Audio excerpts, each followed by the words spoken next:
The first moment where he made the AI model laugh. So it was the first laughter we've heard from any speech model. And it was like, wow, now it feels like every company is wanting to do voice. Google, OpenAI openly speaking voice is the future. Meta is saying voice is the future. We need to be honest that yes, a lot of the work that's done will be completely different. We have 5,000 plus voices on the platform that have been created this way. We've paid back over $5 million to the community of the talent on the platform. I think it's a great topic to bring up and a conversation of how people think about deepfakes, because they are already present. They will be more present than real content in the next months. Replicating all the actions in the digital world. Let's say this is the AGI that I would go with. I think it's the time frame over the next 3 to 5 years. That would be my guess. Physical world. First of all, this is my voice. I'm Tim Green, and I have ALS. But this podcast isn't about ALS. I don't want you to feel sorry for me. I don't feel sorry for me. I'm a father of 5, married for over 35 years, a New York Times best-selling author, an NFL first-round pick, and a practicing attorney. This is Nothing Left Unsaid, where my son Troy and I sit down with extraordinary people for raw, honest conversations about life, its toughest trials, and greatest triumphs. My voice in today's episode is powered by ElevenLabs. Today's guest is someone whose work quietly touches millions of lives and whose support of this show has made all the difference. Mati Staniszewski is the co-founder of ElevenLabs, the groundbreaking voice technology company helping people find their voice even when they can't speak. It's personal for me. Without ElevenLabs, this voice you're hearing wouldn't exist in the way it does now. But this conversation isn't just about tech. It's about storytelling, legacy, and why building something meaningful matters so much in the digital age. So whether you're here because you love innovation or because you've ever wondered how we hold on to what makes us human, this episode is for you. Now, Mati, I don't want people to think this is just a startup in your garage. ElevenLabs was just valued at over $3 billion. Yes, with a B. Don't tell us the whole story yet, but how did it feel to secure that last round? Well, thank you so much for having me on the podcast. I am both grateful and for being in the podcast, but also just seeing all the work you've been doing over last months and over last years. Really both telling the stories, being able to interact with so many great people, and using innovation and technology in the way to show the art of possible. So very grateful to be the guest today. Of course, it was a incredibly humbling feeling to be able to secure the most recent round. But in many ways, we are, as a company, very lucky to be in a position where we are, where we started a lot of the work before the AI wave and the whole frontier started. So we started ElevenLabs in 2022. I've known my co-founder Piotr for 15 years now. So we've been iterating on a number of ideas and always wanted to work together for a few years prior to starting in 2022. And it was still the year where other topics were top of mind. It was still the year where crypto and metaverse were some of the main ones that people were excited about. But we started on AI and something that we thought was missing, which is a lot of the voice work, both from delivering content in other languages and making things and recreating voices for the first time to make them sound human, sound good, and then of course how we can use those in those dynamic experiences. And then fast forward to today in 2025, we've seen a lot of the incredible creators, incredible developers, incredible companies building with that technology, and that most recent round was just an extra fuel to help us in what we want to achieve, which is build a generational company that will bring voice to the technology around us, make content, information accessible to everyone, and I really believe we can do it. Where the kind of the frontier shift is happening. There's so much work happening in the LLM space, in the image and video space, but I think we have the chance to become the voice company of the future. So that round was just a reflection that now it's that opportunity is real. It's once in a lifetime opportunity, if that, and we'll do everything we can to deliver the technology, deliver the stories, and make it as great experience to as many people as we can. Maddie, when you guys started the business, obviously no one starts a business thinking they won't succeed. But did you think it could be at this level? Did you know the potential for the product? No, I mean, like we knew the potential for so many use cases, but we didn't. We weren't even thinking about so maybe a slightly actually different angle. We of course we're hoping we'll get to that stage. Sure. But it was a little bit more distant dream, and maybe we would have gotten there in multiple years afterwards. But it happened a lot quicker than we expected. So that was definitely a little bit of a surprise to all of us. The potential was super clear. So we started the company from a completely different angle. We started the company based on the inspiration from Poland, where I'm originally from. My co-founder is also from Poland. And there's a very peculiar thing that if you watch a movie in a Polish language, all the voices, whether it's a male voice or a female voice, are narrated in the movie with one single character voice. So you usually have one male narration narrating the entire movie when it's delivered in Poland. And it still happens today. It's as you can imagine, a pretty bad experience. And that was what it originally triggered ElevenLabs to come into into idea of like, wow, this will never happen in the future. It will happen where you'll have original content with amazing original voices, intonation, emotion coming through. And then as we started diving into it, we realized that it's actually so many more use cases that are possible. The entire narration space is still not there. Most of the books, most of the written content isn't narrated. Then we thought about voiceovers. Why are the voiceovers so hard to create, edit, post-edit, understand how they sound before? Why are most of the voices not recreated and created, whether this is for additional expressivity, so I could open my book and have this book narrated with any voice that I want, for people that want their voice to be able to speak to the technology around them on the devices that they have. And that kind of opened a third piece of the technology, which is the entire agentic shift, where everybody in the future will have their agent, will interact with agents around, and many of those agents will be your personal agent. So I might want my AI agent to do a reservation and be able to book an appointment or kind of handle a lot of logistics for me.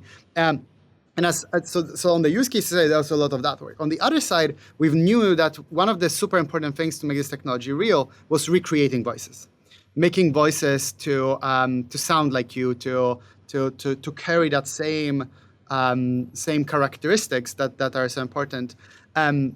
We've been both happy to work with a lot of the community across ALS, across cancer institutes to help a lot of people bring the voices back. But so much we've also been able to work with incredible voice talent and voice actors that wanted to create those voices. So it's really a plethora of places where people wanted to recreate a voice and use it in completely new ways than were possible, or finally be able to use it to communicate in hopefully a high quality way. And the use cases across were extremely broad. But of course, Troy, to your question, we didn't know whether we'll be able to tackle them all. I think we are still extremely early in the voice space. I think it's still now it's a little bit clear that many people are realizing how big of an opportunity it is. But I think it's going to be magnitudes different next year and then the year after that. Like most of the sci-fi dream of the past, where you are, as you think about any single movie, a sci-fi movie, every time you're interacting through voice with the technology around you. I think this will happen.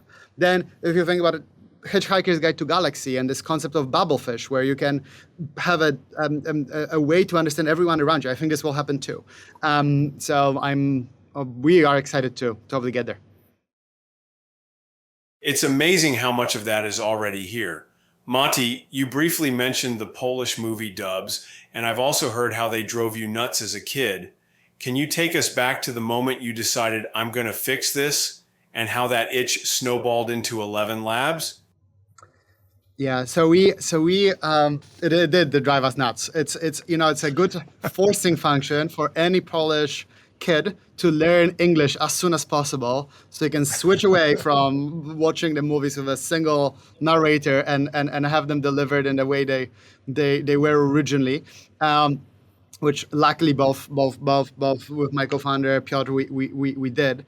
But to talk through like a longer context, the way it started is Piotr is my best friend since high school. So 15 years ago we met. We took all the same classes in high school, and then through the years got to live together, to work together, to study together, to travel together, and now of course are working at ElevenLabs and co-founded ElevenLabs together. The time is on our side. We are still best friends, so it's all going in a good direction. But one thing we did before ElevenLabs, my co-founder was at Google, I was at Palantir, and we would try to explore new technologies together. So every other weekend we would meet and try to code something up, create something, see if it's a problem that we can solve. And that was a pretty wide set of use cases, from building a recommendation system to try to give you recommendation of a thing you might like based on the selections you made prior, to building a risk analyzer for a lot of the financial space to help that when everybody was investing in finance, can we build something to help them understand the risk? And one of the projects was in audio. We've built effectively an audio project where we wanted to build a way for you to understand how you speak and give you effectively tips on how to improve the way you speak. So you would analyze how you speak and then, for example, tell you speak slower or speak quicker, try to not do ums and ums. So that would frequently come up. I would frequently get that I should speak slower and of course avoid ums and ums, which I'm painfully trying to learn. I haven't still done that well, but that's the kind of the main thing I've gotten as a feedback, and that was what opened our eyes to, wow, there's so many technologies in audio that are still very early. Most of those technologies and building blocks didn't really work very well. And then later that same year, so that was in 2021. Later that same year, we went back to that Polish experience where there was a specific movie that my co-founder wanted to watch with his girlfriend. She didn't speak English, so they need to watch it in Polish. They turn it on, and the movie is with that single narrator voiceover from dub. And that kind of was this moment of like, wow, this is not going to happen in the future with what we know is going to shift in the audio space. And then in early 2022, we decided, okay, we would love to be able to discover that more in depth. And that's when we started going deeper with a lot of the customers. Like, is it only a problem in those dubs? What are some of the other problems? And then we've realized the second big problem, which was the voiceovers. So ignoring completely the dubs, most of the creators we spoke with just wanted to be able to create a movie and edit few lines of the script with the voice. And there was no good tooling to exist for that space. Then we went a step deeper, and we realized that the same problem existed for a lot of the audiobook authors. A lot of the people that were creating their books didn't have a narrator or couldn't afford a narrator to create it. And that was all kind of coming together, where we knew that that we might have a chance on helping fix that. But to be able to fix that, we decided that the two things need to happen. And that was the kind of the genesis of ElevenLabs, and for us, still true to today. We need to fix the research aspect of the work. We need to really get the models to sound human, to sound emotional, to recreate voices, to be quick. And then the second element, which is we need to build product around it. We need to build a way for people to work with that technology in a way that's accessible, it's understandable, it's scalable. And whether these are use cases in that narration space, voiceover, in delivering the voices, recreating voices, or creating agents, build a product around it. And that was kind of the original goal of like, we want to make this happen. We want to deliver this technology to anyone that wants to bring information and make it accessible. And then Piotr left Google Then we shared my salary for a little bit from Palantir, and then I left from Palantir, and we went off to the races in early 2022. And it still feels like it's early, which is a great feeling to be in across the space. Maddie, in three years, you guys are worth over $3 billion, but obviously it wasn't $1 billion a year. What was the first 6 months, 12 months? Did you get traction right away, or did it take a while to ramp it up? It took a while. We took a year to do two things in parallel. So Piotr was doing research and trying to build that first model that kind of sounded good. And there was like few of those moments where you know it's going in a good direction. And then on my side, it was mostly figuring out what's the actual problem we can solve first, and trying to reach everyone we could to really get that distribution going. So when we will launch, we'll have both ready and we'll actually get the message out to the world. So Piotr, mostly on the research side, there was like one moment, the first moment, where he made the AI model laugh. So it was the first laughter we've heard from any speech model. And it was like, wow, finally you can maybe get more on the non-verbal elements across. So that was super exciting moment. And then the second one happened where you could finally generate a voice that sounded similar to the one that you were creating. We were frequently testing with my voice. My accent is a little bit of a mix-up of English, of Polish and a few other ones. So the moment we got like, oh, you could detect my voice and accent, we knew that research is going in a good direction. On the product side, in the first year, there was similarly like few different moments where we knew that this is interesting. The one and working. One was we invited few users to effectively like an alpha beta program in late that year. And some of those were book authors. So we had few indie book authors that were part of that program. And one of the book authors was meant to just test a small fragments, but liked it so much that he, and at the time, we had like this small, tiny box. It was like a Twitter length box. So you could only input like 300 words at a time. So he copy-pasted his entire book into that little box. It took him like few hundred times, downloaded it, then uploaded it to one of the streaming services. He started getting reviews that it was brilliant. And then he came back and brought his other indie book authors back to our set, saying like, we need to all create the audiobooks for all of them. And that was a good signal that something is going in good direction. And at the same time, this was also, that was definitely a year where investor interest was heavily skewed away from AI. So, it was before ChatGPT moment. So we were trying to raise the first capital to invest more in training models. We knew that to get the quality right, we need more infrastructure. And it was harder.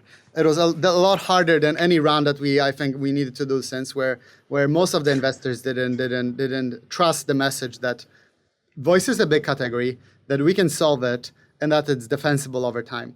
And that the first one was the most surprising to us, because we really didn't understand, like, voice is such a massive category, and that people, I think, are just missing the the kind of the perspective of all the use cases, or we probably didn't tell the story in the right way. So I think it was probably a combination of both elements. So it was hard that year to raise any capital and any funding.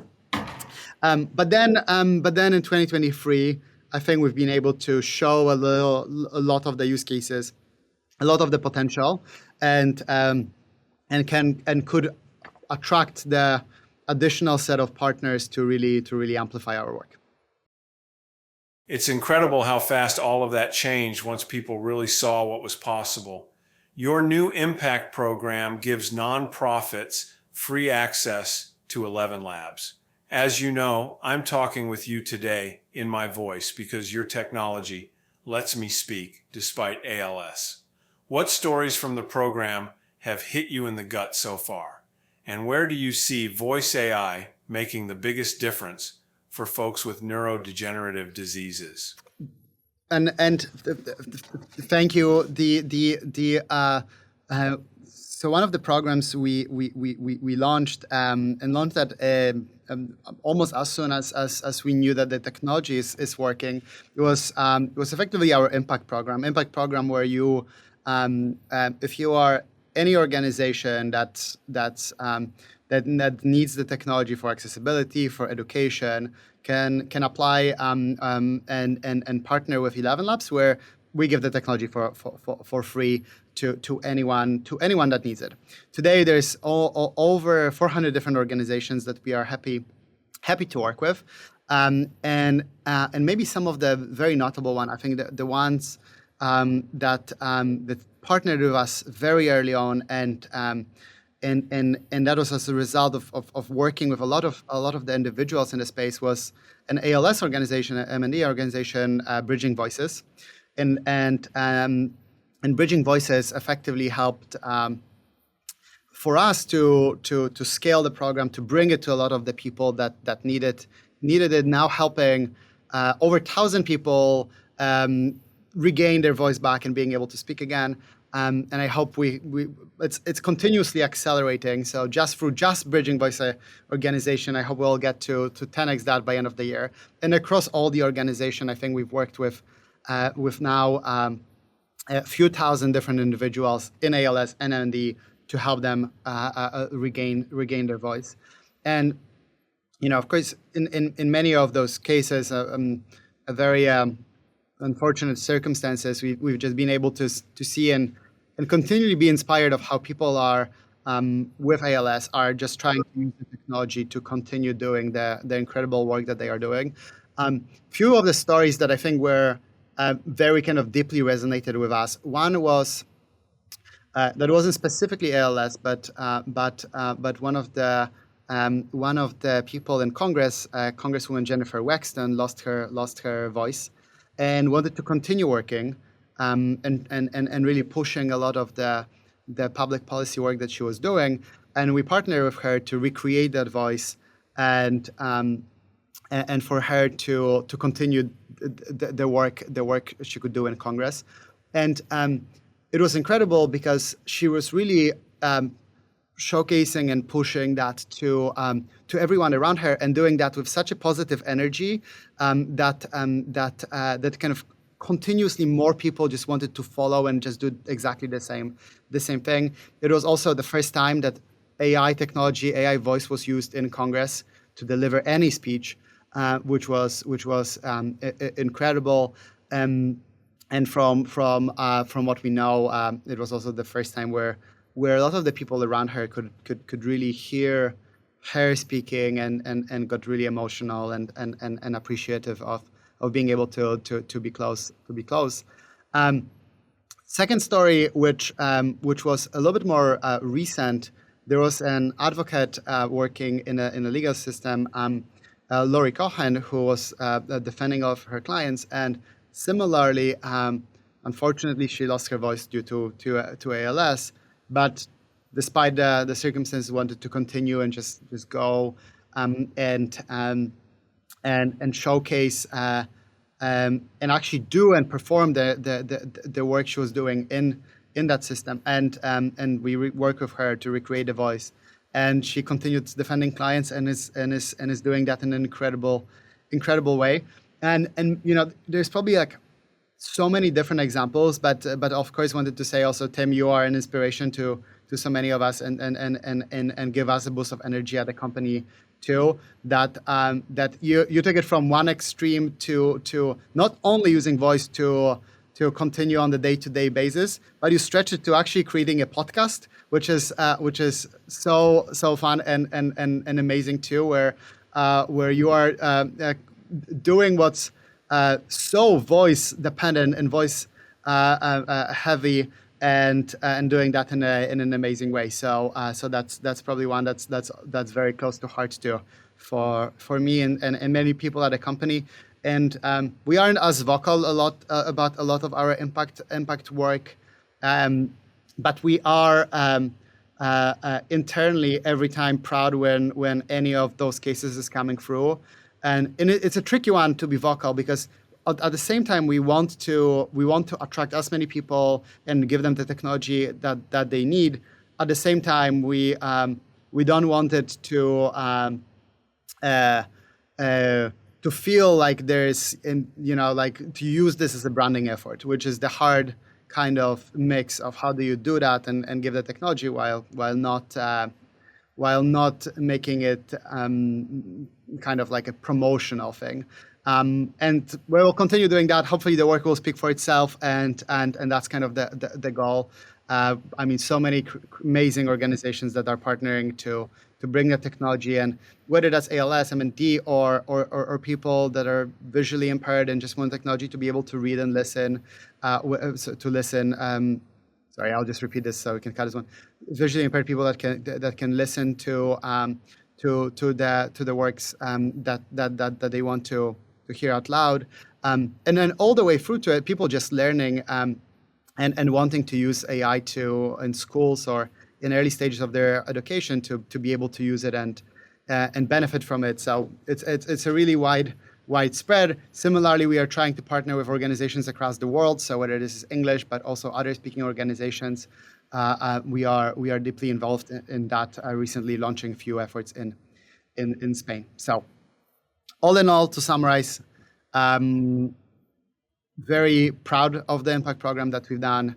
Now over a few hundred organizations and over a few thousand individuals in ALS that were able to gain their voice back, and hopefully we reach our goal of bringing that voice to anyone that needs it, and reaching at least 1 million people out there who might need it in any of the circumstances. It is a hard line to walk, to be actually helping but not make it feel like you're doing it just for the PR of it, right? Hard. It's and so far that's the approach we've taken, where we don't talk about the story unless someone wants to talk about the story. If they want to talk a story, then we are happy to help amplify, contribute. And the kind of the other part, which is at the end of the day, the thing that you kind of want to optimize for is like, we do want to reach everybody who might need it. Sure. Without telling the story, you cannot do that. So you kind of need to do both. But like in the medium term, you hopefully can get that in the right way. Well, to a large extent, you are helping us. So thank you.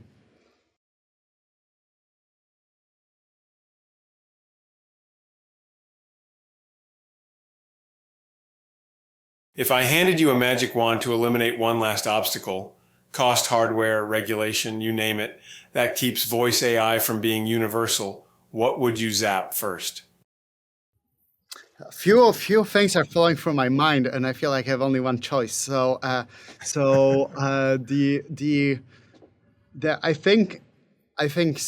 so I'll give a few, and maybe then at the end I'll select which one is the most important.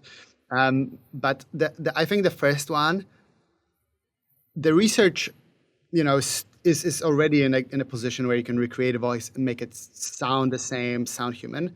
But I don't think it's still there where it can create a fully dynamic experience in any circumstance. And that's where we would love to get it.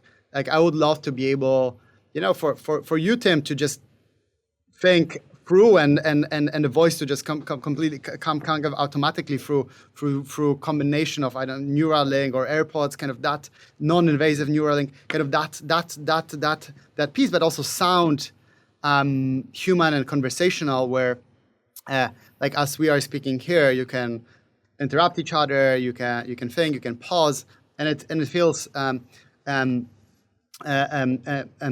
it feels fully natural. So I think there's still like few research breakthroughs that need to happen, both on the model level, where that level of quality to bring that speed and latency down isn't there yet, but it's close. And then similarly on the hardware level, like how do we get then this technology to work around us, and whether this is for accessibility means, like in ALS case, but also in just kind of non-accessibility from ALS perspective, but accessibility from like language perspective, where I would love to be able to travel to another country and speak this language and be understood in the same way as I am, completely with ease, which kind of has that same barrier of the model and the hardware. So if I had a magic wand, that would be kind of the one thing, like just give this ability that the model is perfect low latency, sounds exactly the same, and then is in some way available for every human out there to be able to have that voice AI counterpart to deliver that experience. And maybe a magic wand on the other side. Of course, I'm also thinking from the non-model side of like the product experience of what it takes to really create a lot of those elements. And I think for our technology, so from ElevenLabs perspective, to really be successful and build generational company, we need to make sure that all the people out there know about ElevenLabs existence, that they can even create their voice, create their agent that sounds in this way. So if I had a magic wand, I would kind of make that distribution problem out there, so everybody has access to the technology and can create those incredible use cases. And from the broader ecosystem perspective, which is kind of the last piece, I and maybe that's kind of related to the second one, but people are still early to the AI adoption as a whole. As I think about like the entire population, people like are still just learning all around AI technology around them, and I think that like for the benefit of the world, one of the biggest ones would be that everybody out there starts getting educated early, knows about the potential of AI. Where I think that would help, of course, for other companies too on the LM side, but on the voice side too. I think if you could just know what's possible and educate early, I think this would change the world, the societies, what we can build together. So to summarize those three, there is definitely a kind of the research problem of how you bring the voice AI to sound even smoother and more interactive past the Turing test and bring that to the hardware too. Two, how do you bring that distribution problem from ElevenLabs that everybody knows about them? And three, how do you educate people that they know what's happening in the AI space so they can actually create new things that company will never be able to predict and just show the world the art of possible. And I think the first one would be my top of mind now. Like if I had a magic wand, I think I would love that one to go away. I was like if I knew that we have the best research and can deliver that in any place, that would be pretty amazing. A lot of listeners aren't engineers. How do you turn plain text into a voice that can sigh, whisper, or shout like mine without sounding like a robot? Yeah, I think the main innovations that really helped us across the way. The first one was high understanding of context. So currently, the kind of the text to speech model is able to take the text and same way as a human will take the entirety of all the sentences, try to bring them together, and then based on that understanding of the context, deliver the right intonation, the right emotions. So for example, if it's a sentence that sounds happy, the model will know, okay, that's likely I should pronounce that in a happy way. So let's say if it said, what a wonderful day, it will likely know, okay, this is a happy sentence. Similarly, if it's a dialogue, it will detect, okay, there are a few characters speaking in the text. I should now slightly adjust and have this dialogue type of interaction. And if you think about a lot of the ways of kind of, let's say it's a book, and it says "What a wonderful day," and the next line says, "She or he said ironically." Then it would know, because that second sentence that is actually an ironic sentence, it will know from that context that it shouldn't actually say the "What a wonderful day" in a happy way, but more in the ironic day. It's like "What a wonderful day." I said ironically, and the model can do that extremely well across kind of any of the domain. Now in a new model, we kind of took it even level deeper, where not only you can understand it from the context, but you can also give it cues or directions on how to say things. So if you tell it, whisper it, or change the accent, or if you tell it to say it in a more excitable way or in a Shakespearean way, it will know and kind of take that additional metadata, this additional information to cue it in that way too, which is kind of the second big innovation that we brought it, where we made it controllable and effectively that director's mode control, where you can move across any of those fragments. And then so that's more on the text to speech side. And then the second category, or one of the different innovation, third innovation, was figuring out how we can create voices or recreate voices. And here, past models, effectively the way they worked was that you would try to detect set of characteristics of a voice. So it would try to detect, is the voice male, is the voice female, what's the rough age of the voice, is it a conversational voice or dialogue voice? It would try to detect it, encode it, and then based on those characteristics, recreate a voice. But of course, it's pretty hard for the human to find what are the right characteristics, and you kind of run out of the good description. So you have, usually you would have order of tens of different characteristics you would try to predict. And we kind of took that approach away, and we decided that we'll use some of the innovations in the deep learning space where you can effectively let the model decide which characteristics they should take and have a lot more of them. So effectively 1,000 different characteristics that the model tries to decide themselves. So we are not hard coding anything. So if we are recreating my voice, I just give it my voice, and then it tries to analyze what are all of the 1,000 characteristics that my voice carries. Those characteristics, are kind of ununderstandable to the human, but understandable to the model, and can encode it a lot better. And then the second thing we found is like how we can compress that set of characteristics and then decompress it in a smarter way. And that encoding and decoding process has been super hard, where traditionally people went through effectively the spectrogram approach, which we abandoned, and used some of the innovations in the AI space from diffusion models and transformer to really bring that into place altogether. So to summarize, some of the key innovations is high contextual understanding, being able to now provide a contextual understanding to provide cues to the model, being able to create characteristics and not hard code them, make them compressible and decompressible in a smarter way, and then tying it all together with some of the innovations across the AI space in a way that hasn't been done before. So that's the current view, and we are, it feels still there's few more that we would love to do, like especially the biggest one on the horizon. And maybe that's a little bit too much in detail. So you tell me whether it was no. Well, Yeah, tell us. Or Tim. But the interesting thing that we don't know how this will play out. So today we do effectively what's called a single modality model, where we just focus on voice or just focus on audio and just do model effectively in voice. And then it can be a model for text to speech. It can be a model for speech to text, so understanding what we say. And then we combine it, as you think about building like kind of the agentic experience in the future, with the LLM in the middle.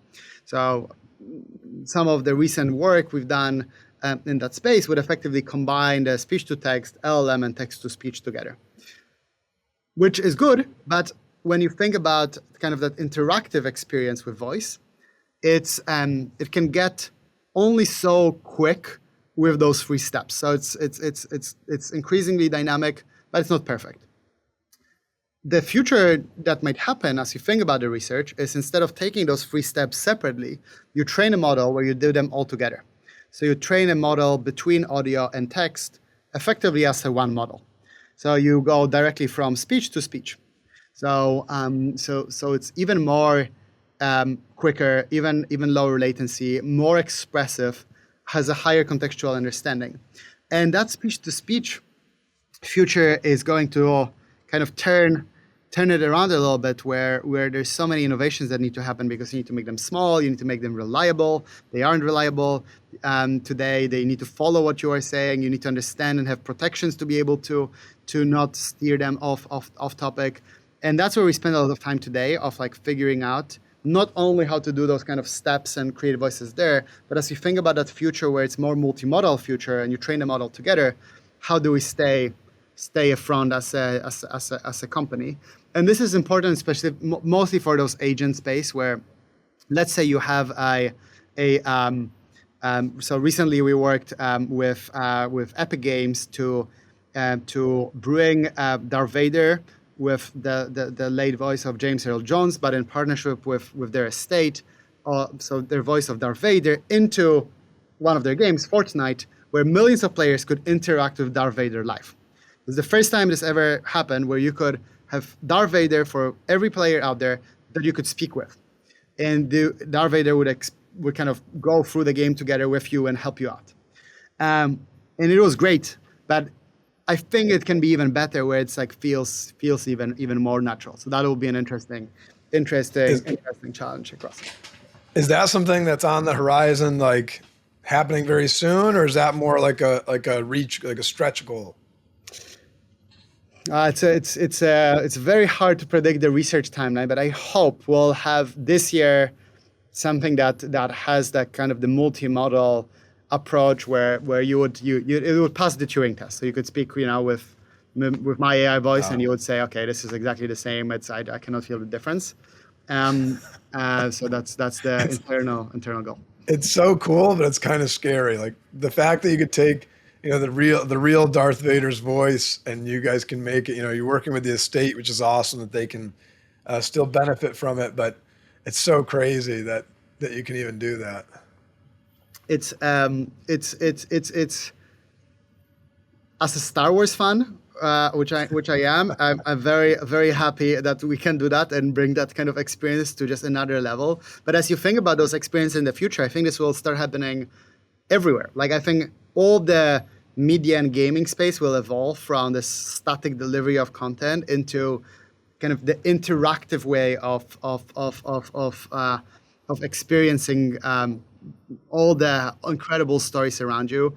Same with education. Like how amazing will it be when you have people that have been in the science space, like from Richard Feynman to Marie Curie, to teach you physics or chemistry and kind of be on your headphone or on the screen to help you understand the physics problem.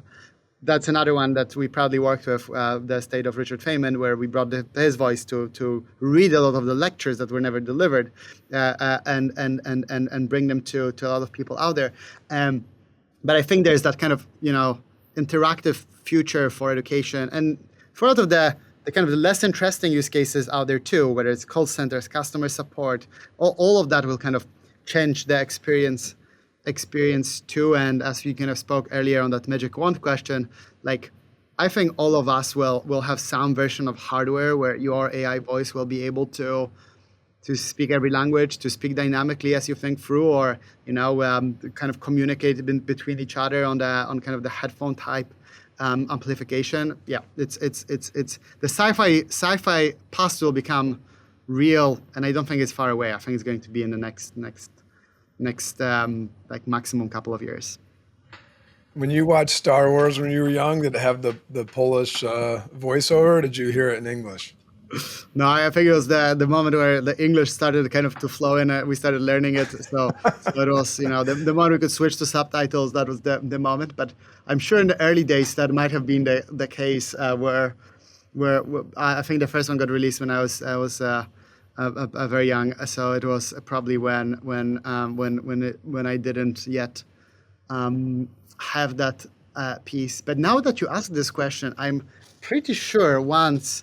I hope this is not a made-up story. I'm pretty sure it's a real story, but I was very young then still. It was the Star Wars 3, so the episode when you learn that Darth Vader, so the Anakin Skywalker is Darth Vader and is moving to the dark side. And my mom, I don't know, I was probably like 10 years old or 8 years old. So I should remember this, I guess. But so my mom secured tickets for us. And we were very happy about this. But the thing and the caveat was that they were at, I think, like midnight. That's why I kind of remember it. So it would never happen that we would ever go to cinema. It was during weekday at that time, and we went to the cinema, and I'm pretty sure it was delivered with the dub. With like a single voice. And it wasn't me that was annoyed, but my mom of like, oh no, I brought the wrong experience. Now we need to watch this one with the dub. But I could see her realization that we are there, and she didn't want to destroy the experience for us. So she kind of quickly pivoted to like, oh, but it will still be great and you will enjoy it. So I remember a little bit of that you could select those two.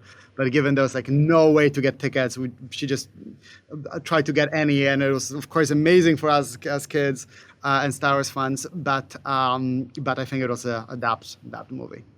I'm thinking of that iconic Darth Vader voice read in a Polish dub. Sounds so funny. I think they might have done some effect, but it probably wasn't the James Earl Jones iconic delivery. Yeah.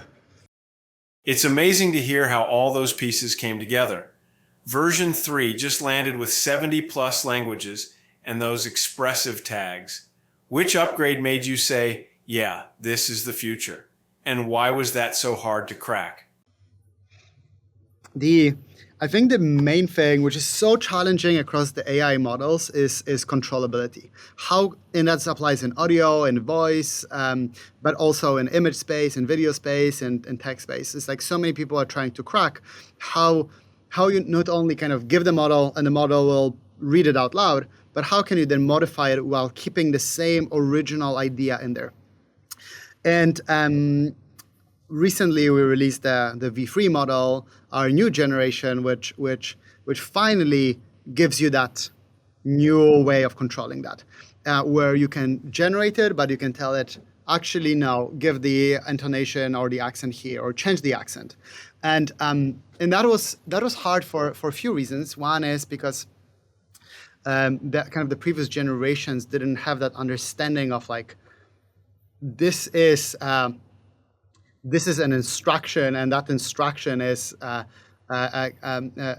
meant to kind of do X or Y. I think that kind of understanding of the textual prompt instructions in audio was a hard thing of connecting that.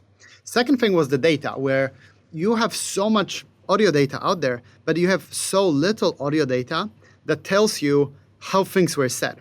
So, frequently you will have the text and the transcript, the audio and the transcript, but you will have very rarely the effectively explanation of like, oh, this person delivered that in a happy and sad way, or this person delivered that in a British accent. Like those data doesn't exist. So for a long time, we've been working internally to create that ourselves. We hired voice coaches, we hired labelers that were kind of teaching how to understand audio and label that, because most of the people don't annotate audio in a good way. So we need to do it internally. And kind of the second big one, which was that creating the data set to be able to deliver that took us quite a while and quite a bit of time. And then the third piece is that the V3 model and the reason why we are so proud of it is that it's underneath effectively a multimodal model. Like it can understand text to the level that it could never before. Like it can understand laughter even better than it did. It can understand whispering. It can deliver experiences that were impossible. And maybe like a good example of that is an audiobook creation. Like in the past, the way that you would think about this is like you give a text to text-to-speech model. It now tries to read it out loud. It tries to get the intonation, emotion right, but it will not, create different voices or understand who is speaking when. With V3, not yet, but very soon, what we think will be possible is that you will be able to give that text, and it will detect who is saying what lines when, consistently across the entirety of the book, find a voice that represents that well. So like, oh, based on the characteristics of the book, that voice is, say, young and male or middle-aged and female and has this accent or is very formal. Find that voice, create that voice, and then read the whole thing with that deeper understanding of emotions across the entirety. Maybe even later, you will be able to not only have voices, you will be able to have sounds and music, where if the book has a fragment with a thunderstorm, you will hear raindrops and thunders in the book. So kind of that is the big transition we are seeing from the previous generations into that kind of the 11 v3 model, where it brings you more control based on that kind of first prompt understanding and more data that's finally annotated. It gives you ability to understand the content in just a new, different way, which previous models didn't. And then the third thing is it now finally gives us so many other languages. Like what we would love to do across the company, across the lifetime of the company is find a way to bring the technology to every language out there. With that, we are at over 70, which doubles our previous. Maddie, let me cut in there with a question about what you were saying. Is the goal to have the voice like in the audiobook setting?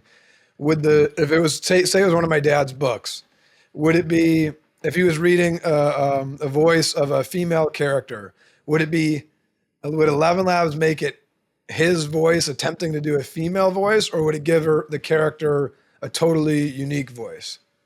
Both possible, depending. So we'll effectively let you define this, where either you do that kind of the simpler mode where you do like just Tim's voice reading all the book and then acting a little bit to the different lines of the characters, or we could do like, actually no, let's do a multi-character mode where most of the book is Tim's voice, but whenever there's a scene, there's like different voices auto-created for those characters. And That's the good so thing is cool. that the model will now allow that, which is great. Yeah, that's so cool. Did you announce that on, I think that new model came out, the new version came out the same day that Trump and Elon were fighting on Twitter, right? Because you said I think I remember seeing you tweet that it was a terrible day to announce anything, any new product. Yeah, it was. It was. We picked from the old days, probably the day where there was the biggest thing ever happening in the U.S. government. And of course, we didn't know that. So we announced the model, and 1 hour later, Elon tweets what he tweets, and that kind of definitely took a lot of the attention. But then, we and the team felt like this is you cannot just like take a step back. That's the fuel that you need to now figure out up the game. And the positive thing, which I didn't realize as much in the moment, is that every single person was on Twitter and on social media that day because of that. So we just needed to double down and do more, and that's what we did. We tried to get even more of entirety of our network to help us get through the noise. And people were amazing because people started helping us out, where they would be like, "Yes, let's try to go through the noise of what's happening there and actually focus on building, shipping, product." And we had a lot of amazing help from people around it. So people out there, thank you. And then for days afterwards, we decided, well, actually, instead of doing a 1-day launch, we'll just do every single day at something showcasing a lot of that work. And we did that. And I think a lot of people across seen the model, and from the feedback so far, it reached the people we wanted, which is a happy moment. Hey, I watched a video of someone trying the outbound calling demo. A person hearing their own voice set up a dentist appointment. It was equal parts cool and creepy. What hurdles do we still have to clear before businesses can safely roll that out as scaled? Yeah, it's been a good demonstration of something that we think is coming across every business out there, where or good medium demonstration from the sound of it, but the demonstration of something that we think is coming across so many of those use cases. And so maybe two parts. The first part is some of the things that we still think will need to get solved in the space, and then the second part, some of the actual use cases that we've seen since being deployed, and customers actually seeing the value there too. On the first one, the biggest problems that we usually see, one is how do you onboard a lot of the business logic of an organization into the agent? So whether it's a scheduling appointment, whether it's something more complex, so actually understanding who is the individual on the other side and being able to suggest specific actions, and then doing that in a way that represents the brand that's calling in the right way. All of the organizations want to do that in a right way, and if that business logic isn't organized, we need to spend the time with the company figuring out how to onboard that. So we work with companies, all sizes, but let's say you take Deutsche Telekom as example, with so many different places where you need to onboard that business logic and all the different geographies in a slightly different way, and that's still like a problem that needs to get solved at scale. Second one is the latency, I think a lot of the feeling of uneasiness comes frequently where people, it kind of you call, but then you want to interrupt, and it's a bit slower, and it doesn't have the context, or you speak a bit and it pauses for a long time. So that's still a one that's kind of continuously, depending on the use case, needs to get solved. And then the third one, which I think will get solved now with the new model and hopefully bringing that to the conversational realm, is the emotionality. How do you make it truly emotional in that exchange, but not only like, say they send us emotionally, but carries that emotionality across the exchange. So if I was, happy in a previous response, then I kind of continually understand and remember that and can deliver that further. So those would be the three, which is one, onboarding a lot of the business logic into the agents, two, lowering the latency, and three, figuring out the expressivity. On the other side, what I think we've been able to crack is a lot of the reliability at scale, so you can actually make sure that it works across any number of cases. For some use cases, the latency is definitely working. And I'll give you maybe like 3 different examples, from like simple ones to more interesting ones. Simple one, we work with a company in the healthcare space called Elise AI. That company is taking effectively their customers' calls to schedule appointments, and they are using AI voices so they can actually cut down the waiting times. And now 80% of their calls are handled this way. 2/3 of their costs are saved, and actually amplified because now they can get more patients. And the nurses actually can do other things that they weren't able to do before, which is actually spend time with the patients rather than take the scheduling appointments, which I found was a great use case. Second use case in a similar space was work with Hippocratic. Hippocratic AI is a company also in the healthcare space. They, on the other side, do the other side of the equation. So they do outbound calls, call patients, and ask them about taking medicine, how they are feeling, and then take the notes and bring it back to the doctors. And similarly, now they're scaling across hospitals and has been working incredibly. And then maybe on a very different one, but also interesting how it's changing is we work with a company called ThisGen in the US that wants to train or create a training ground for 911 operators. And of course, for 911 operators, the calls you get are so emotional, so tricky, they don't follow the usual script. So you need an agent that kind of is able to replicate that to a good extent. And now we've been able to do that where you can mock up an agent that kind of keeps those emotions across in an incredible way. It goes back a little bit that like I think we haven't passed the Turing test for conversations yet with agents, something that I hope we'll do this year. And I think when we do, that will kind of answer your question, Tim, where I think it will just feel so seamless and flawless across all the experiences. With voices approaching that level of realism, you've had to weather celebrity impersonations on 4chan and then the Biden robocall. Where's the line between free speech and fraud? And what guardrails can you build that governments can't? Yeah, this is the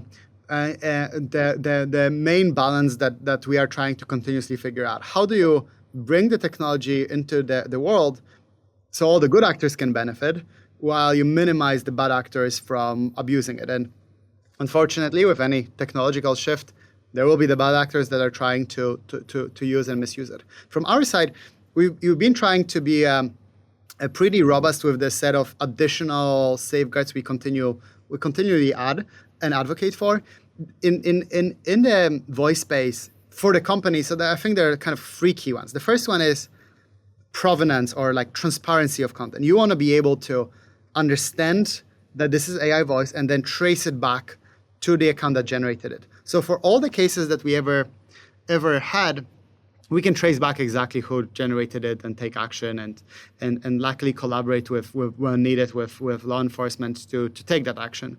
And there weren't many cases like this, but in cases where they were, we were able to find the abuser and help out. Then there's a second thing, and that's where it goes slightly harder to your question of like that free speech element, where we are trying to moderate both on the text level of what people inputted and on the voice level, banning from creating certain voices. So for example, now all the election officials, all the president voices are banned. You cannot use them at all. We think it's effectively too risky for bad actors, and we want to avoid that. On the text level, what we are trying to moderate, and sometimes it's hard, is things like fraud and scams. If someone is trying to like input a thing that would try to extort someone from money, we have effectively models that are running internally and trying to figure this one out and then take action. But of course, that means that sometimes it catches the good actors too. In books, we've found it multiple times. People would input something financial, and that will get flagged. So we still are fine tuning to make sure it's perfect, and it's a tricky one.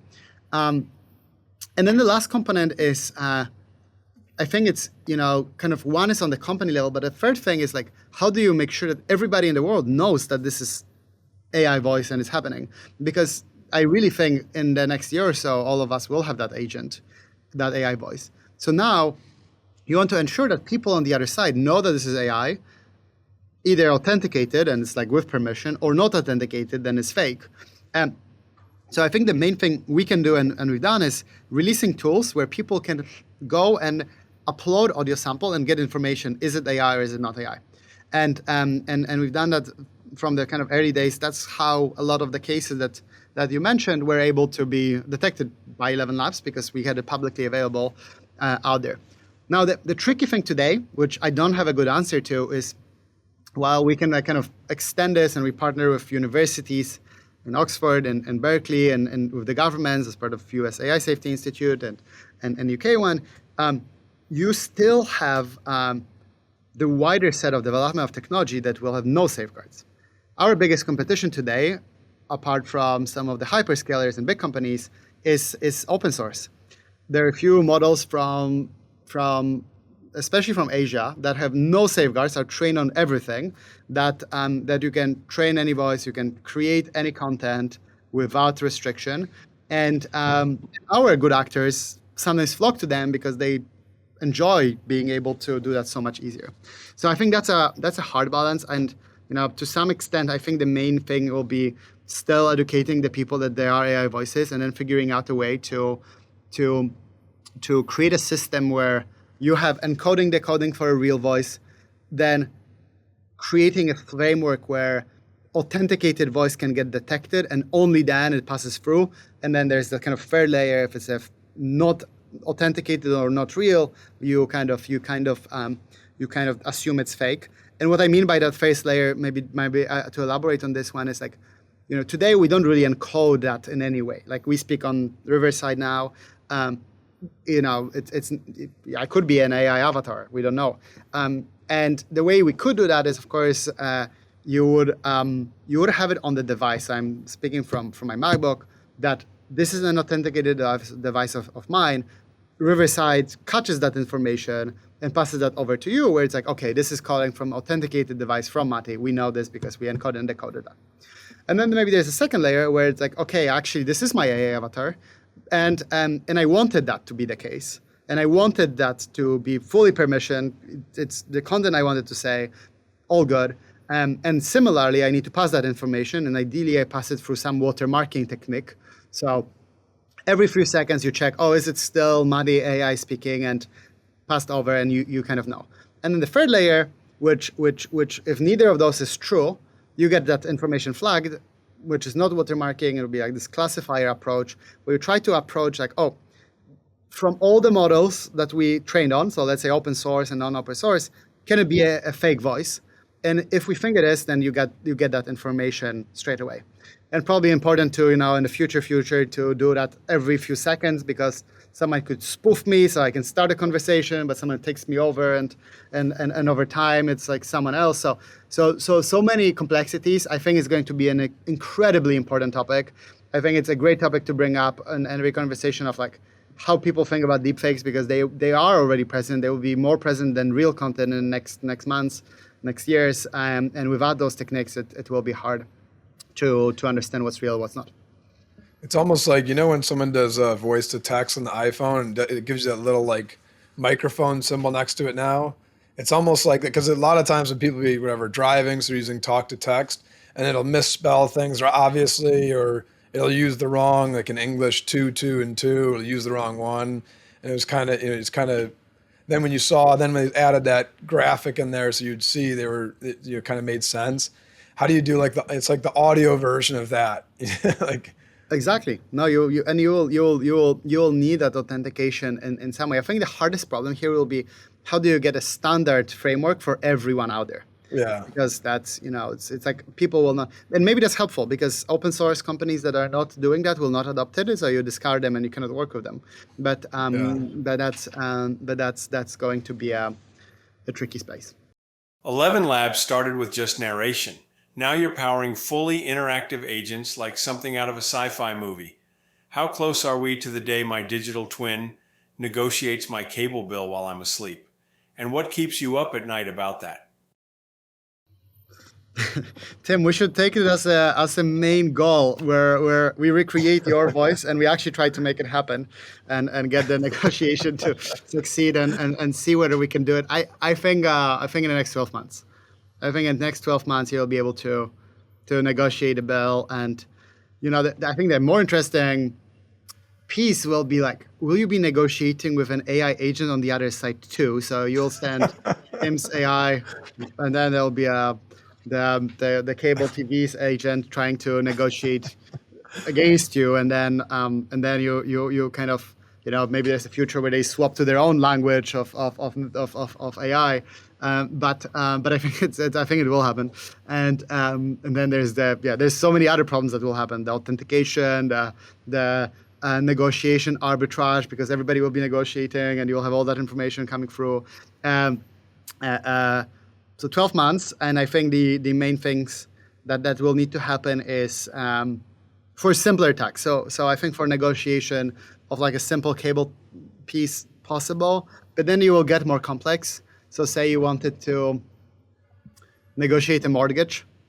I think that will take much longer because of how you want the human in the loop decision making, the risk reward structure of like, oh, this is the deal I'm getting, this is the things I'm setting myself up for, understanding the payment schedule. And yes, agent will collect that information for you and will give you some suggestions of like, oh, in your past history, this is what I would suggest or not. But I think this will probably take longer. So the deeper, the harder the action is, I think the longer it will take.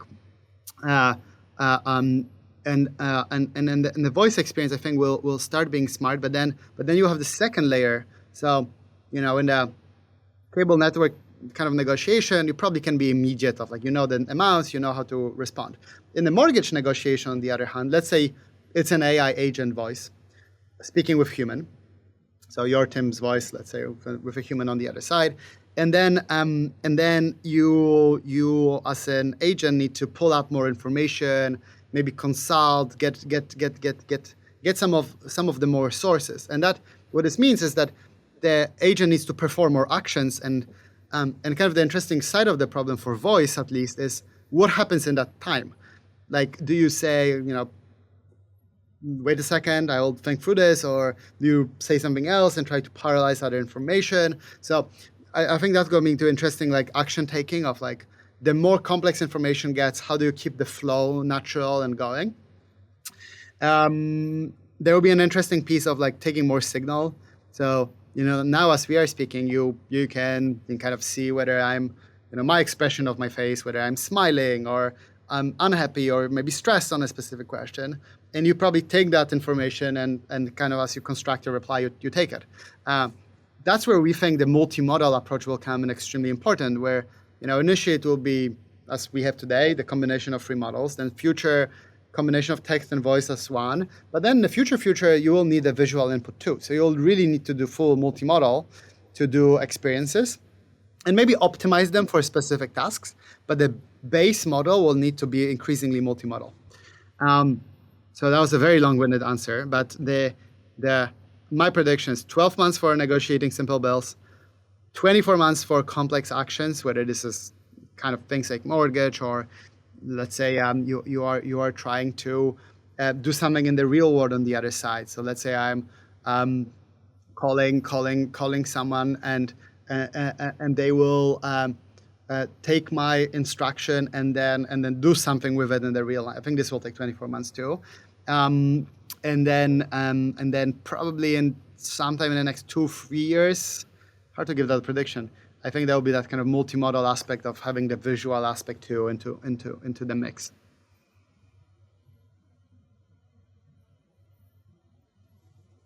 It's exciting and scary.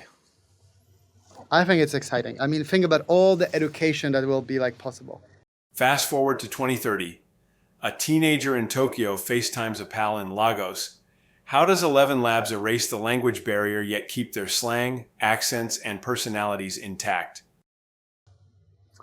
Yeah, 2030. I think it's going to be. I think it's going to be.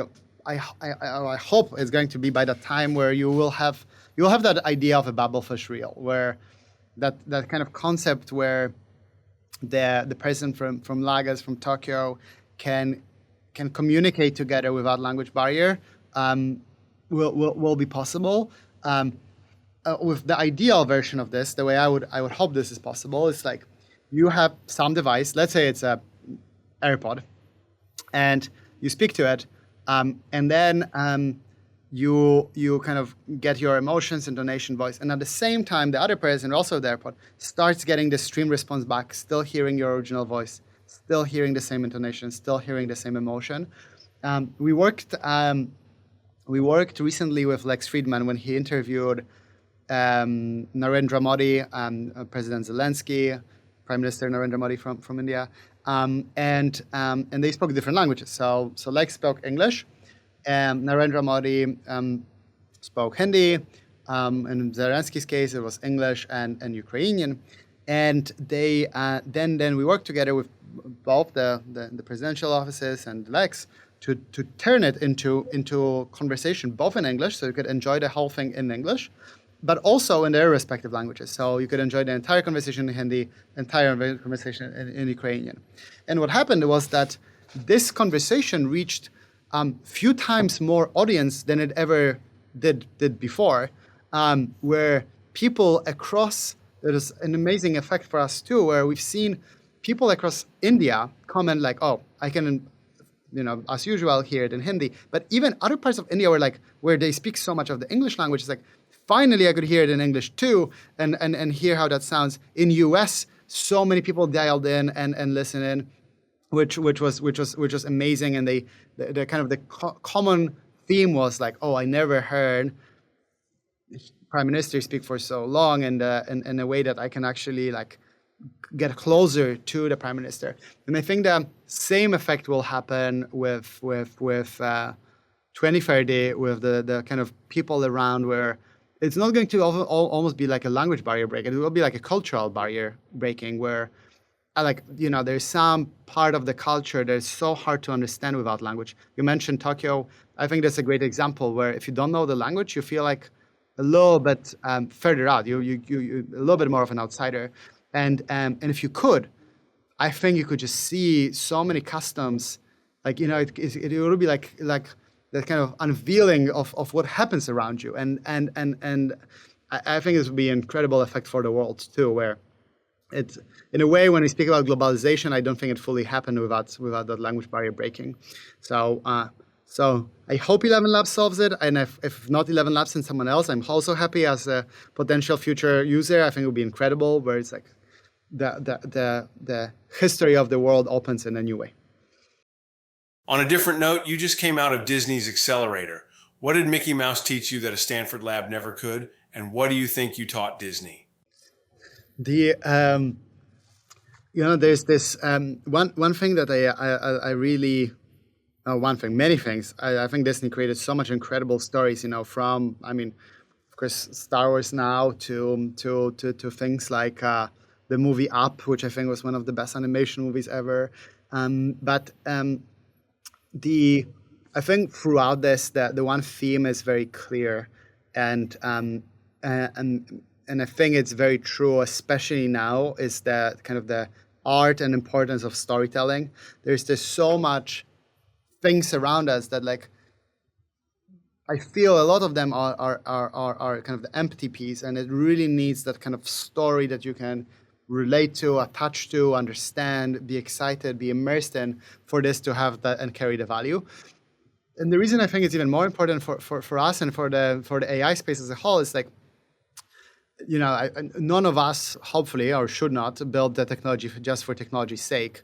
There should be a bigger mission behind this, and it should come with a good way of showing that technology to the world too. And I think the only way to do it is through storytelling and to be able to explain to the wider world of like, why is that technology useful? What is the problems that it's solving?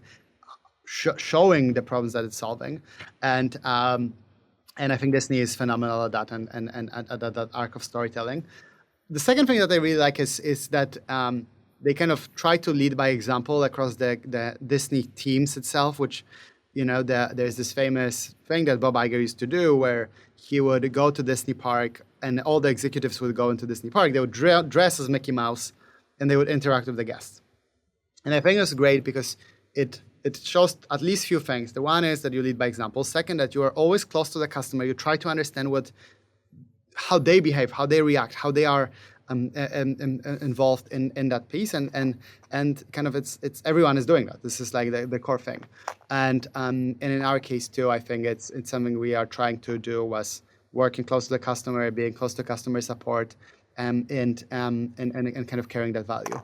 The second part of your question is an interesting one, where it's like, what did we teach Disney? And I feel like this would be a good question to Disney that I would love the answer to as well. But I hope what we taught them is that there's a lot of potential in the AI voices space especially. They have just so much history that they could bring to more people in the new ways that they haven't done before. I hope that we've shown that, we are a small team still in a way. We're just under 200 people. That you can do a lot of things as a small team, and the way we've kind of operate is a lot of small teams with high ownership across the company. So a lot of our product teams are usually 5 to 10 people teams, and they are just executing continuously. And I think working with Disney, they've seen how we operate, and I hope this will be useful for them too, to figure out how to unlock a lot of their creativity with those small teams too. I'm sure they are already doing and thinking about that too. But that would be my two quick ones into the Disney world. Is the goal with Disney, Maddie, to try to, again, maybe their animation stuff, making it fully ElevenLabs voices? Is that the goal on your side, I guess? There's so many use cases with Disney, from dubbing. All the Disney Plus should be in all languages to all the audiences out there, to voiceovers and animation, to the Disney publishing, books being read with character voices. Like, you could have Mickey Mouse all the way through to other characters that you love and like, to read those books out to you, to Disney parks, where you could go to Disney Park and interact with with Yoda live, where it delivers the iconic voice experience, or Darth Vader, where he speaks to you in that way.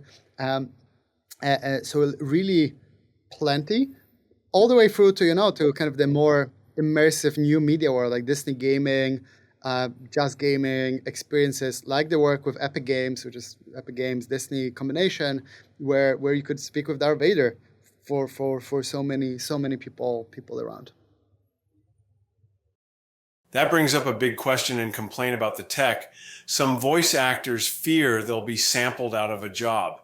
Is there a sustainable royalty model ahead, or do we need a whole new creative economy to keep human talent in the loop? Yeah, it's a big and important question that of course, I think that the world is changing, and how well the creative space, the white collar, it's like all of that will definitely evolve and change. I think my job will change. I see that across the entirety of the company, where the work that engineering, legal, ops is doing is completely different, where they are trying to automate themselves frequently out of the work they do, so they can do some of the more tricky tasks. And similarly in the voice talent space, I think this will also be true, where you'll kind of, the base layer will become more AI driven, and then the more creative sides will be more on the human driven. But there are two things that we are trying to do as a company. The first one is we've created this concept of a voice library, where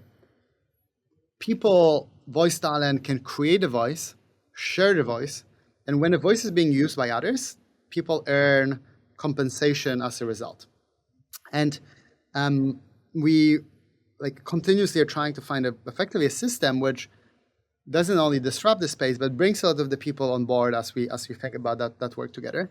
And in this way, now we have 5,000 plus voices on the platform that have been created this way. We've paid back over $5 million to the community of the talent on the platform. And for some, it was of course less. For others, it made them to be able to live or earn a lot from their passive income with just their AI voice. So that was an amazing shift. Second thing that we are seeing is that a lot of the kind of the talent is shifting from the work they've been doing to side of the changes. So audiobook example is maybe an easy one. 90% will be read by an AI, or 95. And then you have those few tricky aspects where you really need the art or the acting to go in. And that's where we've seen like kind of few times where voice talent would come in and either be hired or work through us to touch up it and make it perfect. And an interesting thing, what I think will happen, of course, for a lot of the content, one, so much content isn't created in the first place. So the set of space is opening. Second, over time, the 95% will get to 97, 98, 99. But what I hope will happen is not that it will get to 100, that it will actually get even better over time. So you'll be able to amplify what was then created. So that's kind of the second pattern. But I think we need to be honest that yes, a lot of the work that's done will be completely different. And I think that it won't be one-to-one between what voice talent does today to what they will do in the future. I think we've seen time and time again that the amazing talent or niche talent will definitely be a key and important. But then probably there will be a new set of use cases that will appear, that we are seeing with a lot of the editing work that we do, that will open up. Looking ahead, OpenAI, Google, 1,000 garage startups, everyone's chasing voice. Beyond role model quality, what's your deepest moat over the next 5 years? Wow, it's a great question. It's interesting because when we started, nobody was working on voice. People discarded voice. 2 years ago, we've shown the use cases. We've seen some competition appear.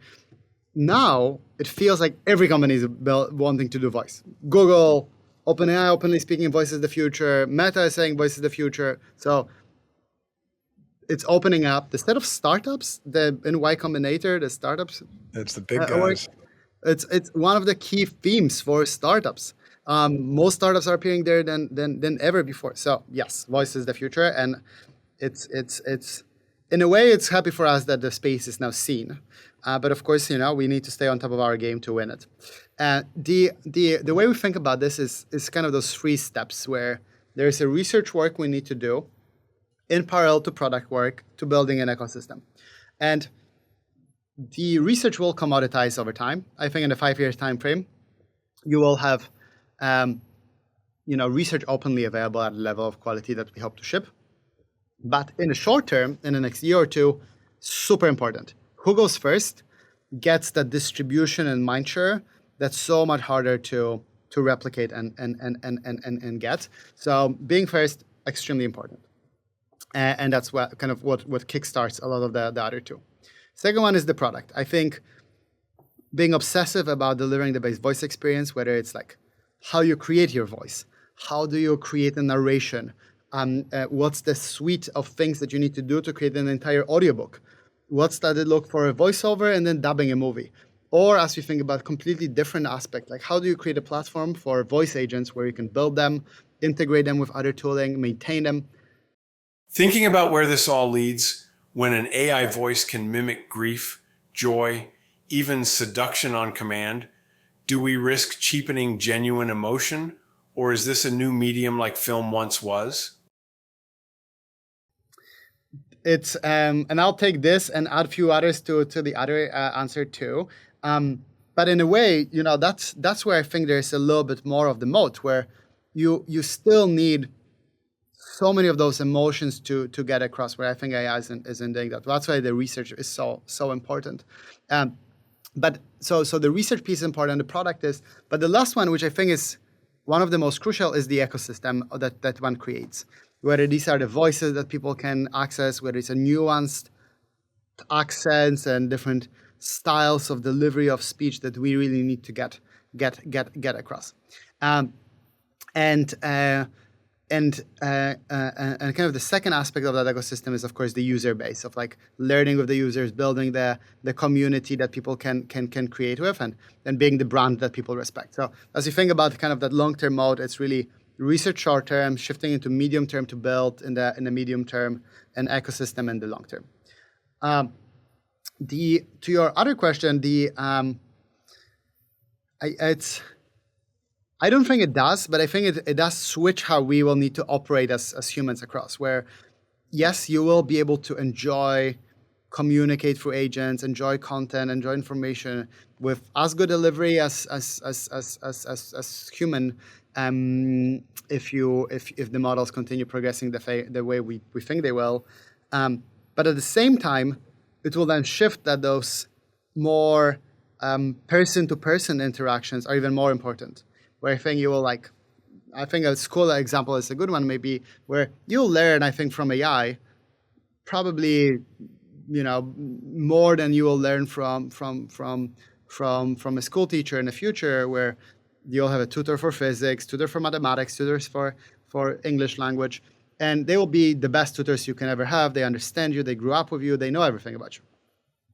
And maybe that's going to replace, 50% of the school. But I think the school institution will then shift, where you will have dedicated time for human-to-human interaction, for social interacting, where you will need to learn how that what you just said, Tim, where the genuine emotions will be even more important to be close to the other person, to really see and understand how they deliver those. So I think that will be like a kind of new shift. Mati, on your 100th birthday, what do you hope people say ElevenLabs did for humanity? And what would let you feel like you left nothing unsaid?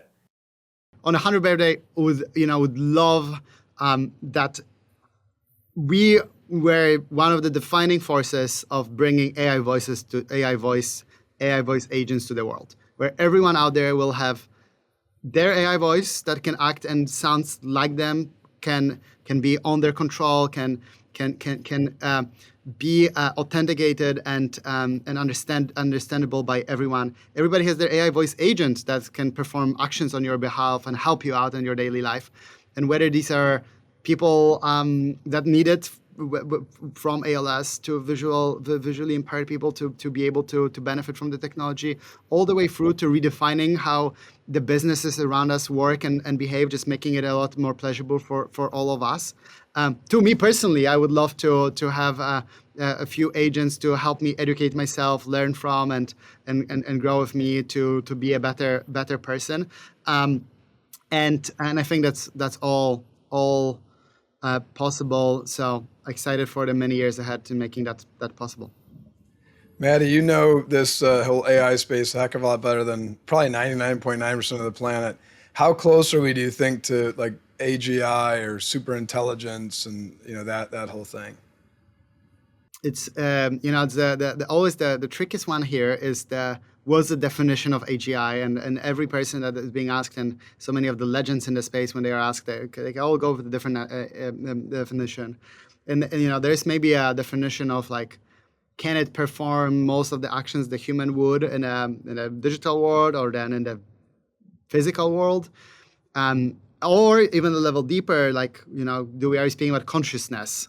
And what is consciousness? And that kind of brings another level of questions. But I think replicating all the actions in the digital world, let's say this is the AGI that I would go with, I think is the time frame over the next 3 to 5 years. That would be my guess.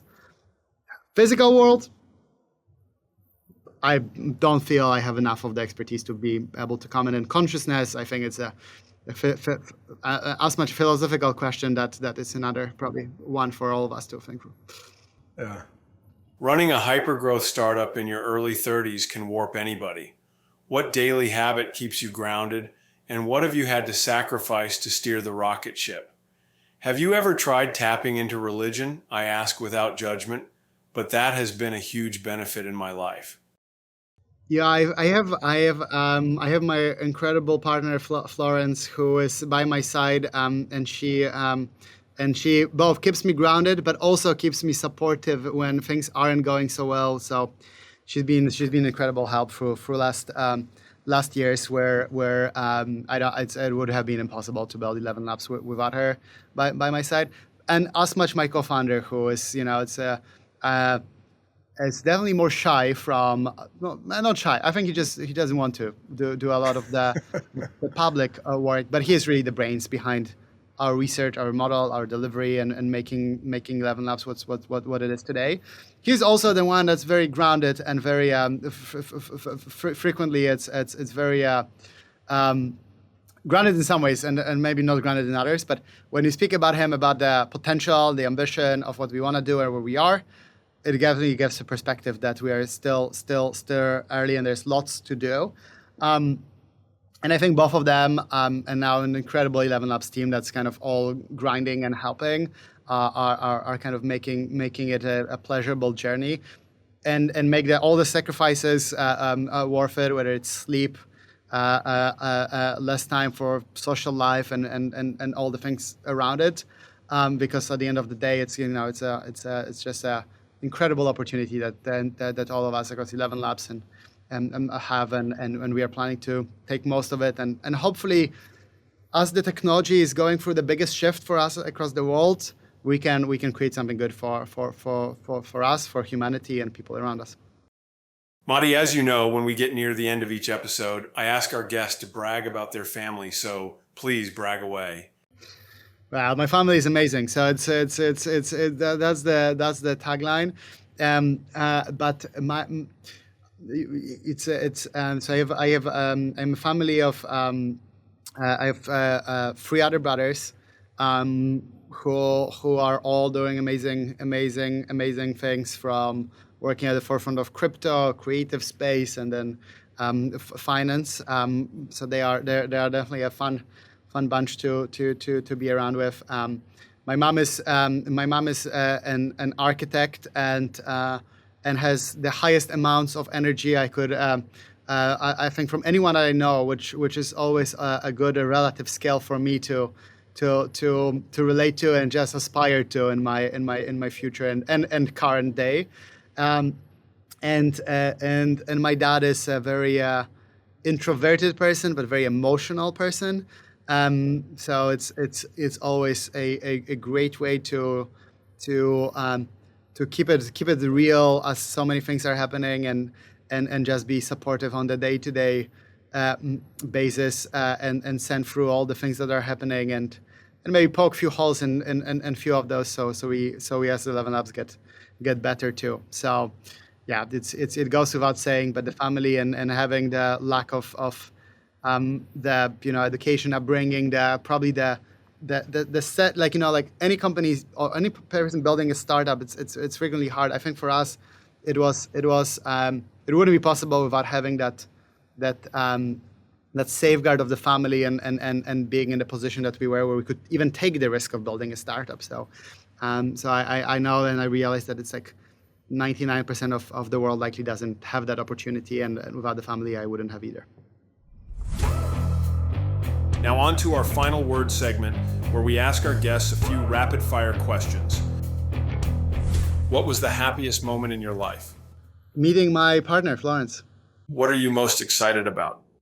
So excited for two things. One is ElevenLabs centric. Second one is not ElevenLabs centric. For ElevenLabs, I'm most excited about how we can provide AI voice to everyone who needs it, and build a platform for creating AI voice agents. So it's incredibly easy to deliver that new set of experiences where we interact with technology around us through those agents, that we can finally tell stories that we couldn't otherwise, that we can break the language barrier and really deliver that new set of experiences. And then what I'm most excited for outside of ElevenLabs, for the world, is kind of combination of the technologies that's coming. And probably the specific one I'm most excited about is education, where with the advancements in LLM space, in voice space, with reasoning, memory, visual space, everybody out there will have their own personal tutor for every subject going through their life. And I think this will just elevate what everybody has access to from the day they are born, and the level of knowledge that we have as a humanity will go to another spot as well. If you could go back and talk to yourself in high school, what advice would you give yourself? What I realize now is that you can just do things. You can be curious. You can learn things. There's no like hidden, especially of the world now where so many incredible information, education is available. You can really learn and go for it. And if I was in high school again, I would probably have learned. I wish that I would listen to that advice too. So tell advice and listen to that advice, but I would just try to spend even more time on learning around the technology around me, and not only what kind of you can knew from the daily life. Like there are a set of subjects that kind of you didn't know existed, and I think if I spend more time digging in the virtual world, I think I could find them. What book recommendations do you have for us or for the listeners? Well, I think your listeners will probably have, it's I like a lot of the sci-fi books. If they're not educational books, I'll give a few quick ones. I think, from Dune, of course, an instant classic that I probably every listener read, but incredible. To Ender's Game, which I think is an interesting spin on sci-fi of how technology can be used. Two more like classical ones. I think it's probably a one that everybody will say, but I think Biography of Steve Jobs is a great read of just learning through his life and how many different ups and downs he had too, and how he redefined it is an eye-opening thing too. The name of our podcast is Nothing Left Unsaid. Do you have anything you want to say? Well, I'm just so happy and that I can be here and speak with you. And Tim, you're inspiring so many of us. Please continue doing that work for all of us, and just bringing that to another level of both great experience and an incredible inspiration for life. Maddie, before we let you go, at the end of every episode, I ask our guests, who are a couple of people you know personally that you think we should try to get on the podcast? So that's one of the questions my team told me that this is coming. So I have those answers. I think you should bring Fei Li. She is leading ElevenLabs. She's a godmother of AI. Incredible person, down to earth, humble, but just such a smart person. And she educated all the other legends. So Karpati was under her, and so many others. So she's great. And maybe on the other spectrum, Anton from Lovable, someone that's kind of leading a new way of building things and how people will solve software, and everybody here will be an engineer in the future. So Anton Osika is another great guest.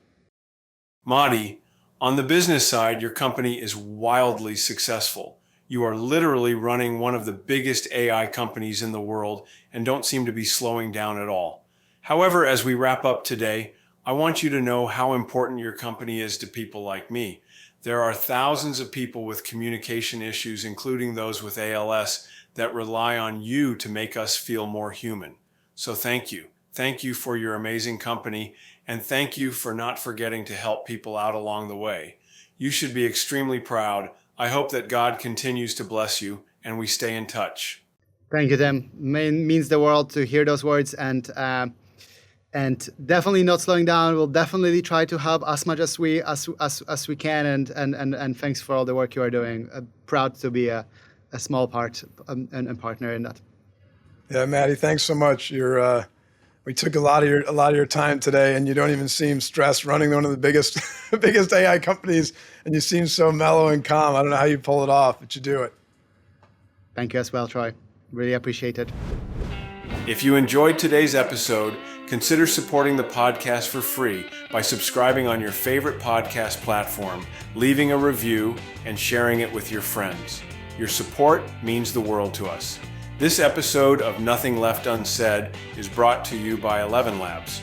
Their groundbreaking technology makes a huge difference, and we're grateful for their support. To learn more, visit ElevenLabs.io. A substantial portion of our sponsorship proceeds go to tackleals.com, funding cutting-edge ALS research.